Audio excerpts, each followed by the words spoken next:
திராவிட முன்னேற்றக் கழக தலைவர் அண்ணன் மு.க.ஸ்டாலின் அவர்கள் மீதும் கட்சியின் முன்னணி பொறுப்பாளர்கள் மீதும் எனக்கு மிகுந்த மதிப்பு உண்டு. இந்த இயக்கத்தின் மீது அதீதமான பற்றுதல், நம்பிக்கை உண்டு. விடுதலை சிறுத்தைகளும் திராவிட முன்னேற்றக் கழகமும் எந்த அளவுக்கு கொள்கை புரிதலோடு கைகோர்த்து களமாடி இருக்கிறோம் என்பதை நாடு அறியும். இந்த முடிவை நாங்கள் மேற்கொள்வதற்கு தனிப்பட்ட முறையில் தன்னலம் அல்லது பதவி ஆசை என்கிற காரணிகள் முதன்மையானவை அல்ல. தமிழகத்தில் ஏற்பட்டிருக்கிற அரசியல் நெருக்கடிதான் காரணம் என்பதை மேனாள் முதல்வர் அண்ணன் ஸ்டாலின் அவர்கள் நன்கு அறிவார்.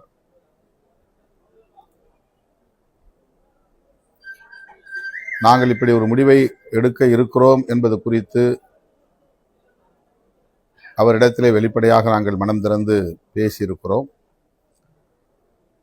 கம்யூனிஸ்ட் கட்சிகள் என்ன முடிவை எடுக்கிறார்களோ அதை ஒட்டி விடுதலை சிறுத்தைகளும் முடிவை எடுக்க திட்டமிட்டிருக்கிறோம் என்று நான் ஊடகங்களின் வாயிலாக சொன்னது மட்டுமில்லாமல் அவரிடத்திலே அவரை தனிமையில் சந்தித்த போதும் சொல்லியிருக்கிறேன். தனிநபர் தேவைகளுக்காக எந்த முடிவையும் நாங்கள் மேற்கொள்ள மாட்டோம் என்பதை உணர்த்துவதற்காகத்தான் கம்யூனிஸ்ட் கட்சிகள் என்ன முடிவை எடுக்கின்றனவோ அந்த முடிவை ஒட்டி எங்கள் முடிவும் இருக்கும் என்று கூறினோம். அப்போது அண்ணன் ஸ்டாலின் அவர்களோ, அன்பு இளவல் உதயநிதி ஸ்டாலின் அவர்களோ அதை எதிராக பார்க்கவில்லை. இந்த சூழலுக்கேற்ப நீங்கள் எடுக்கிற முடிவை என்ன முடிவாக இருந்தாலும் அந்த முடிவை நடைமுறைப்படுத்துங்கள் என்றுதான் கூறினார்கள். ஆகவே அவருடைய கவனத்திற்கு எடுத்து சென்ற பிறகுதான் இந்த முடிவை நோக்கி நாங்கள் நகர்ந்திருக்கிறோம். வெளிப்படையாக தாவேகா தரப்பில் இந்திய யூனியன் முஸ்லீம் லீக்கும் விடுதலை சிறுத்தைகள் கட்சியும் அமைச்சரவையில் இடம்பெற வேண்டும் என்று அழைப்பு விடுக்கப்பட்டது. அதன் பின்னர் இயக்கத் தோழர்கள், குறிப்பாக முன்னணி பொறுப்பாளர்கள் மீண்டும் இது குறித்து கலந்து பேச வேண்டும் என்று விரும்பினார்கள்.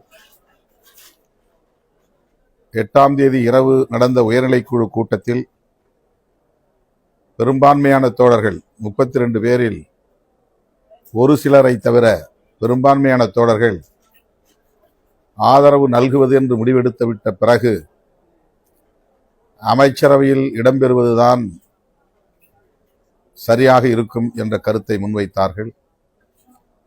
ஆனாலும் நான் கட்சியின் தலைவர் என்கிற முறையில் பொதுச் செயலாளர்களோடு மீண்டும் பேசிவிட்டுத்தான் முடிவை எடுப்பேன். அந்த முடிவு என்னவாக இருந்தாலும் நீங்கள் ஏற்றுக்கொள்ள வேண்டும் என்று அந்த இணைய வழி உயர்நிலைக்குழு கலந்தாய்வு கூட்டத்தில் கூறியிருந்தேன்.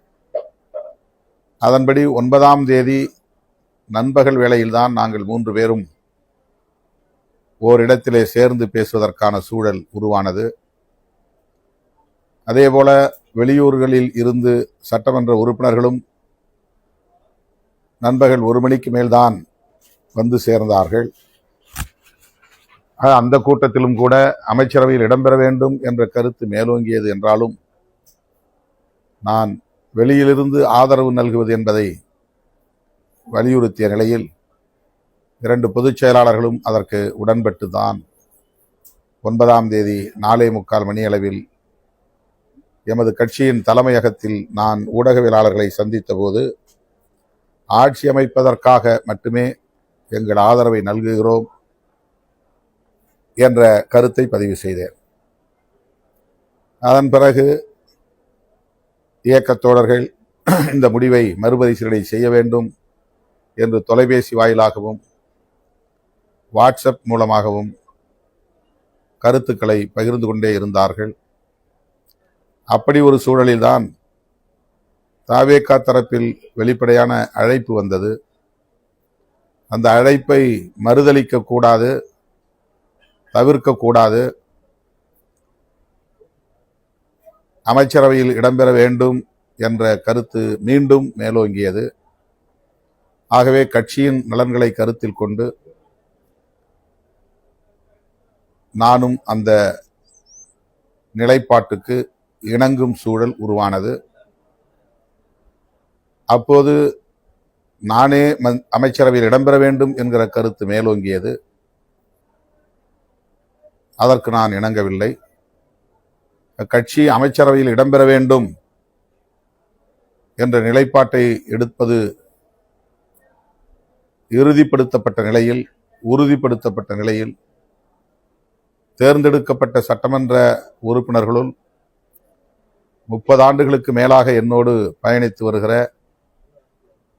இயக்க பணிகளில் தீவிரமாக முனைப்பாக பணியாற்றி கொண்டிருக்கிற, கட்சியின் மூத்த பொறுப்பாளராக துணை பொதுச் செயலாளராக பணியாற்றி கொண்டிருக்கிற வன்னியரசு அவர்களை பரிந்துரைப்பதுதான் சரி என்று நான்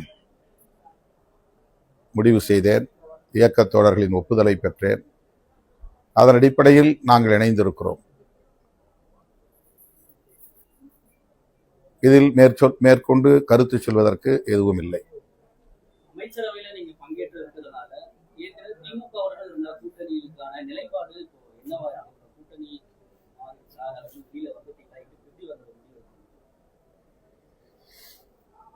தேர்தல் நேரங்களில் தான் நாம் தேர்தல் தொடர்பான கூட்டணி தொடர்பான முடிவுகளை எடுப்பது வழக்கம். யாரோடு சேர்ந்து பணியாற்றினாலும் களமாடினாலும் தேர்தல் தொடர்பாக தேர்தல் நேரத்தில் தான் முடிவெடுப்போம். கடந்த காலங்களில் நாங்கள் தொடர்ந்து திராவிட முன்னேற்றக் கழகத்தின் தலைமையிலான மதசார்பற்ற முற்போக்கு கூட்டணியில் இடம்பெற்றோம். அது நீடிக்க வேண்டும், அது வலுப்பெற வேண்டும் என்பதற்காக தேர்தலுக்கு முந்தைய காலத்தில் என்னாலான அனைத்து முயற்சிகளையும் மேற்கொண்டேன், பங்களிப்பையும் செய்தேன். என்னை ஒரு துருப்புச் சீட்டாக பயன்படுத்தி திராவிட முன்னேற்றக் கழகத்தின் தலைமையிலான மதசார்பற்ற முற்போக்கு கூட்டணியை சிதறடிப்பதற்கு பல முனைகளில் இருந்தும் பல தரப்பினர் பல்வேறு முயற்சிகளை, பகீரத முயற்சிகளை மேற்கொண்டார்கள். அதற்கு கிஞ்சித்தும் இணங்காமல் நான் உறுதியாக நின்று திராவிட முன்னேற்றக் கழகத்தின் தலைமையிலான மதசார்பற்ற முற்போக்கு கூட்டணியை பலவீனப்படுத்த ஒருபோதும் நான் இடம் தர மாட்டேன் என்பதை நடைமுறைப்படுத்தி காட்டினேன். இதில் யாரும் மாற்று கருத்து சொல்ல முடியாது, எதிர்கருத்தை சொல்ல முடியாது. அந்த அளவுக்கு தேர்தலுக்கு முன்பு ஒரு 2 ஆண்டு காலம் என்று சொன்னால் மிகையாகாது, 2 ஆண்டுகளாக தொடர்ந்து என்னை குறிவைத்து சமூக ஊடகங்களில் விவாதித்தார்கள். என்னை குறிவைத்து சாதிய மதவாத சக்திகள் காய்களை நகர்த்தினார்கள், எமது உணர்ச்சிகளை தூண்டினார்கள், திட்டமிட்ட அவதூறுகளை பரப்பினார்கள், ஆத்திரம் ஊட்டினார்கள். எதற்கும் நாங்கள் மசியவில்லை, இணங்கவில்லை. திமுக கூட்டணி வலுவாக இருக்க வேண்டும், மீண்டும் வெற்றி பெற வேண்டும் என்பதற்காக எந்த அளவுக்கு திமுக தலைவருக்கு என்னால் உறுதுணையாக இருக்க முடியுமோ அந்த அளவுக்கு நான் உறுதுணையாக இருந்திருக்கிறேன். அதன் பின்னர் இந்த கூட்டணியை, தேர்தல் முடிவுகளுக்கு பின்னர் இந்த கூட்டணியை என்னால் காப்பாற்றும் அளவுக்கான வலிமை இல்லை. காங்கிரஸ் எடுத்த முடிவை தடுக்கிற வலிமை எனக்கு இல்லை. கம்யூனிஸ்ட் கட்சிகள் எடுத்த முடிவை நிறுத்த எனக்கு வலிமை இல்லை.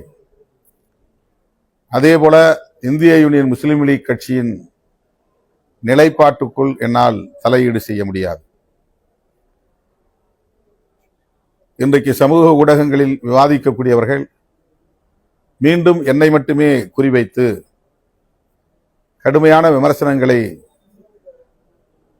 அவதூறு கணைகளை ஏவுவது ஏன் என்று என்னால் விளங்கிக் கொள்ள முடியவில்லை. தேர்தலுக்கு முன்னால் அந்த கூட்டணியை காப்பாற்றுவதற்கு என் வலிமைக்கேற்ப என்னுடைய முயற்சிகளை நான் மேற்கொண்டிருக்கிறேன். என்னையே ஒரு ஆயுதமாக பயன்படுத்தி, என்னையே ஒரு கருவியாக பயன்படுத்தி அந்த கூட்டணியை பலவீனப்படுத்துவதற்கு மேற்கொள்ளப்பட்ட அனைத்து முயற்சிகளையும், சதி முயற்சிகளையும் நான் முறியடித்திருக்கிறேன். தேர்தலுக்கு பின்னர் அந்த கூட்டணியை கட்டுக்கோப்பாக வைத்திருப்பதற்கு, காப்பதற்கு, பாதுகாப்பதற்கு எனக்கு எந்த முகாந்திரமும் இல்லை. நான் கூட்டணி தலைவராக இல்லை, அல்லது கூட்டணி கட்சிகளை காப்பாற்றுகிற அளவுக்கான ஆளுமை பெற்றவனாகவும் இல்லை.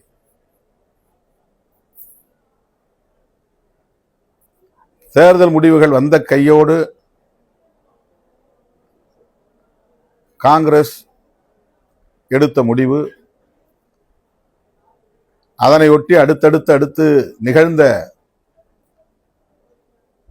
அரசியல் காட்சிகள், இவையெல்லாம் நேர்மையாக சிந்திக்கக்கூடிய அனைவருக்கும் என்ன என்பது தெரியும்.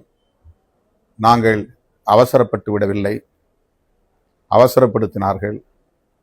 நாங்கள் உணர்ச்சி வயப்பட்டு விடவில்லை, உணர்ச்சியை தூண்டினார்கள். எங்கள் கட்சிக்கு ஒரு வரைமுறை இருக்கிறது. அந்த வரைமுறைகளின்படி, விதிமுறைகளின்படி இடதுசாரிகள் எடுத்த முடிவை முன்வைத்து 2.5 மணி நேரத்திற்கு மேலாக உயர்நிலைக் குழுவில் விவாதித்து, அந்த முடிவை கூட்டணியின் தலைவர் அண்ணன் ஸ்டாலின் அவர்களிடத்திலே விளக்கி சொல்லி அதன் பிறகுதான் அறிவிப்பது என்று நாங்கள் முடிவெடுத்தோம். நாங்கள் இன்னொரு கூட்டணியில் இல்லை, அல்லது தாவேகா கூட்டணியில் இல்லை. ஆதரவு நல்குவதாக இருந்தாலும் அல்லது முடியாது என்பதாக இருந்தாலும் அது எங்களுக்கான சுதந்திரம், எங்களுக்கான உரிமை, எங்களுக்கான அதிகாரம் அது. ஆனால் பலரும் வெளியிலிருந்து இவர் ஏன் தாமதப்படுத்துகிறார், தாமதத்திற்கு இதுதான் காரணமா என்றெல்லாம் ஆளாளுக்கு அவரவர் யூகங்களின் அடிப்படையில் மனம் போன போக்கில் எங்களுக்கு எதிரான அவதூறுகளை பரப்பினார்கள். அதே போல இன்றைக்கும் எங்களுக்கு எதிரான அவதூறுகளை பரப்புகிறார்கள். இந்த விமர்சனங்களுக்கு என்னால் இந்த சூழலில் பதில் சொல்ல இயலாது. எங்கள் நேர்மையையோ எங்கள் அரசியல் தூய்மையையோ களங்கப்படுத்த யாருக்கும் உரிமை இல்லை. ஒரு கட்சியை உருவாக்கி அந்த கட்சியை கட்டுக்கோப்பாக பல 10 ஆண்டுகள் வெற்றிகரமாக வழிநடத்துவது என்பது அவ்வளவு இலகுவான ஒரு காரியம் இல்லை. நான் ஏற்கனவே சொல்லி இருக்கிறேன், நான் ஒரு ஆட்டோகிராட் அல்ல, டெமோக்ராட். எங்களுடைய தோழர்களுக்கு எந்த அளவுக்கு அரசியல் புரிதல் இருக்கிறது என்பது வேறு விவகாரம், ஆளுமை திறன் இருக்கிறது என்பது வேறு விவகாரம். ஆனால் அவர்களை நான் உடன் வைத்துக் கொண்டு அவர்களோடு அவர்கள் புரிந்து கொள்ளுகிற வரையில் விவாதித்து, அவர்கள் உடன்படுகிற வரையில் விவாதித்து, அதன் பிறகுதான் எந்த முடிவையும் நான் எடுத்திருக்கிறேன். இப்போதும் அப்படித்தான் எடுத்திருக்கிறேன். எனக்குரிய கால அவகாசத்தை நான் எடுத்துக்கொண்டேன். 2 நாட்கள் 3 நாட்கள் என்றெல்லாம் சொல்லுகிறார்கள். 8ஆம் தேதி 4 மணிக்கு இடதுசாரி கட்சிகள் அறிவிப்பு செய்தார்கள். 9ஆம் தேதி 2 மணிக்கே நான் தாவேகா தரப்பினருக்கு தகவல் கொடுத்தேன், வந்து கடிதம் பெற்றுக்கொள்ள செய்தேன். 3:30 மணிக்கு கடிதத்தை பெற்றுக்கொண்டார்கள். நான் பத்திரிகையாளர்களை சந்திப்பதற்கு நான் அழைப்பு விடுக்கவில்லை, அவர்கள் வந்து காத்திருந்தார்கள். காத்திருந்தவர்களின் உணர்வுகள் மதிக்கப்பட வேண்டும் என்பதற்காக நான் தேடி வந்து பார்த்தேன். நான் ஊடகவியலாளர்களை வாருங்கள், இந்த தேதியில் உங்களை பார்க்கிறேன், இதை அறிவிக்கப் போகிறேன் என்று சொல்லவில்லை. அறிவிப்பை நான் என்னுடைய சமூக ஊடகத்தில் கூட, முகநூலில் கூட என்னால் அறிவிக்க முடியும். அறிக்கையை ட்விட்டர் பக்கத்தில் கூட என்னால் போட்டுவிட முடியும். ஊடகவியலாளர்களை கூட்டி பேச வேண்டும் என்ற கட்டாயம் ஒன்றும் இல்லை. ஆனால் காலை 10 மணியிலிருந்தே தலைமையகத்தில் வந்து அமர்ந்து கொண்ட நிலையில் அந்த ஊடகவியலாளர்களை நாம் அவமதித்து விடக்கூடாது, காத்திருக்கிறார்கள் என்பதற்காக நான் 4:45 மணிக்கு அங்கு வந்து சேர்ந்தேன். எங்கள் நிலைப்பாட்டை சொன்னேன்.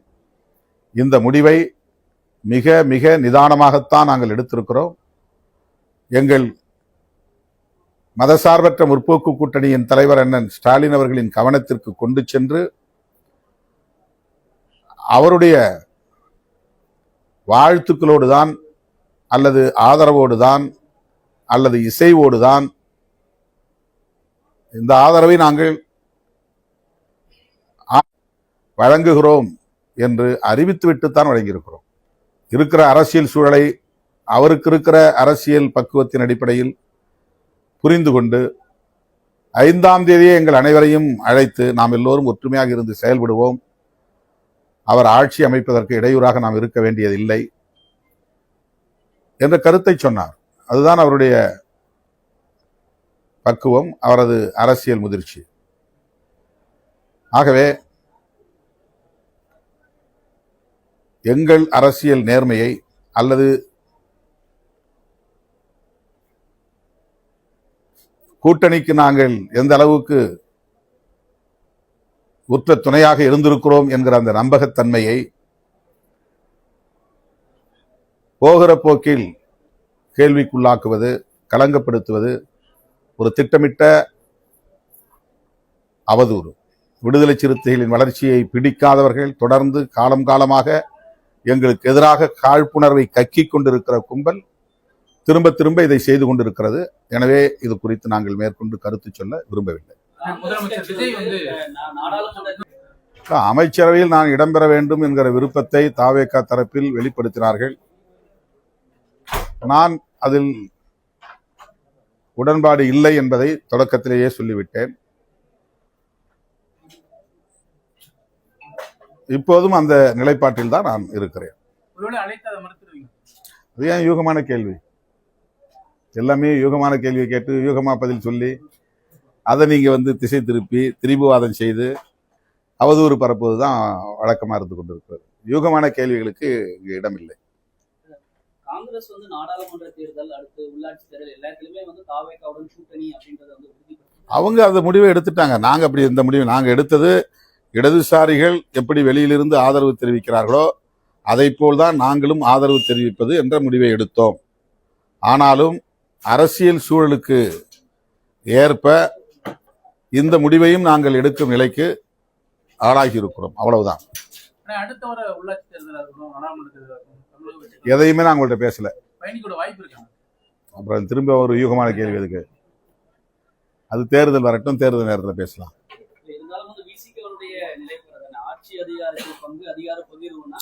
அதை சொல்லிதான் எங்க தோழர்கள் மீண்டும் அந்த அமைச்சரவையில சேரணுங்கிற கருத்தை, அந்த விவாதத்தை மீண்டும் தொடங்கினாங்க. நீங்க அதிகார பகிர்வுங்கிறது பல ஆண்டுகளா சொல்லிக்கிட்டு இருக்கிறீங்க. இப்போ ஒரு கோயலிஷன், அதாவது ஒரு கூட்டணி ஆட்சி முறை இங்க காலத்தின் கட்டாயம் உருவாகி இருக்கிறது. நான் என்னுடைய தேர்தல் முடிவு வெளியான உடனே என்னுடைய அறிக்கையில் அதான் சொன்னேன். தமிழக மக்கள் கூட்டணி ஆட்சி முறையை இன்றைக்கு விரும்புகிறார்கள் என்பதுதான் இந்த முடிவிலிருந்து தெரிய வருகிறது என்ற கருத்தை நான் பதிவு செய்தேன். எனவே தலைவர் சொன்னதை நடைமுறைப்படுத்துங்கள் என்று எங்கள் இயக்கத்தின் முன்னணி பொறுப்பாளர்கள் அந்த விவாதத்தை மறுபடியும் தொடங்கி, கட்சியின் முடிவுக்கு தலைமை கட்டுப்படுவதும் ஒரு ஜனநாயகத்தின் ஒரு அம்சம்தான். எப்படி தலைவர் எடுக்கிற முடிவை கட்சி கட்டுப்பட்டு நடைமுறைப்படுத்துகிறதோ அதே போல கட்சியில் உள்ள பெரும்பான்மையான தோழர்கள் எடுக்கிற முடிவுக்கு தலைமை உடன்படுவது என்பதும் ஜனநாயக கூறுகளுள் ஒன்று. ஆக கட்சியில் உள்ள பெரும்பாலானோர் இந்த அமைச்சரவையில் இடம்பெற வேண்டும், அதுவும் கட்சி தலைவராகிய நீங்களே இடம்பெற வேண்டும் என்று வலியுறுத்திய போது, தனிப்பட்ட முறையில் என் தொடர்பான முடிவை நான் வலுவாக எடுக்க முடியும். கட்சி தொடர்பான முடிவை மறுதலித்து என் முடிவை திணிப்பது என்பது ஜனநாயகமாக இருக்க முடியாது. ஆகவே கட்சியின் பெரும்பாலான தோழர்கள் அமைச்சரவையில் இடம்பெறுவது என்பது காலத்தின் கட்டாயம். இதுவரையில் தமிழக அரசியல் களத்தில் கூட்டணி ஆட்சி முறை உருவானதில்லை. அது முதல் வாய்ப்பு. இதுவரையில் ஒரு அம்பேத்கர் இயக்கம் அமைச்சரவையில் பங்கேற்பதற்கான ஒரு வாய்ப்பு உருவாகவில்லை. இப்போது உருவாகி இருக்கிறது. இது இரண்டாவது ஒரு மாற்றம். இதை உங்களுடைய ஈகோவுக்காக, அதாவது தனிப்பட்ட முறையிலே தலைவர் அமைச்சர்கள் இடம்பெற வேண்டாம் என்று எடுத்திருக்கிற அந்த முடிவுக்காக இந்த வாய்ப்பை மறுதளிப்பது ஏற்புடையது அல்ல என்ற கருத்தை முன்னணி பொறுப்பாளர்கள் பலரும் வற்புறுத்திய நிலையில் இந்த நேரத்தில் கட்சிக்கு கட்டுப்படுவது என்னுடைய பொறுப்பு. தேர்தல் அரசியலே வேண்டாம் என்று நான் இருந்த காலத்தில் 1999 தேர்தல் அரசியலில் ஈடுபட வேண்டும் என்று பெரும்பாலான தோழர்கள் சொன்னபோது நான் சில மாதங்கள் வரையில் அதை தள்ளி போட்டேன். பொறுமையாக உணர்ச்சி வயப்பட்டு முடிவெடுக்க வேண்டாம், நாம் தேர்தல் அரசியலில் ஈடுபட வேண்டாம் என்று 10 ஆண்டு காலம் தேர்தல் அரசியல் வேண்டாம் என்று இருந்த இந்த இயக்கம் 10 ஆண்டுகள் கழித்து தேர்தலில் ஈடுபட வேண்டும் என்ற கருத்தை முன்வைத்த போது உடனடியாக அதை என்னால் ஏற்றுக்கொள்ள முடியாமல் சில மாதங்கள் தள்ளி போட்டு மீண்டும் மீண்டும் பேசித்தான் கட்சி எடுத்த முடிவை நான் ஏற்றுக்கொண்டேன். அதே போல இன்றைக்கும் கட்சியில் உள்ள பெரும்பாலான தோழர்கள் எடுத்த முடிவுதான் கட்சி முடிவு. எனக்கு வெளியிலிருந்து ஆதரவு அளிப்பது என்பதுதான் விருப்பம், அதுதான் என்னுடைய தனிப்பட்ட முடிவு. ஆனால் கட்சி அதை தாண்டி சிந்திக்கிற போது கட்சியின் முடிவுக்கு கட்டுப்பட வேண்டியது கட்சியின் தலைவராக இருந்தாலும் கட்சியின் உறுப்பினர் என்கிற அந்த நிலையிலிருந்து, நானும் ஒரு உறுப்பினர் என்கிற நிலையிலிருந்து அந்த முடிவுக்கு நான் இணங்கி இருக்கிறேன். அவ்வளவுதான்.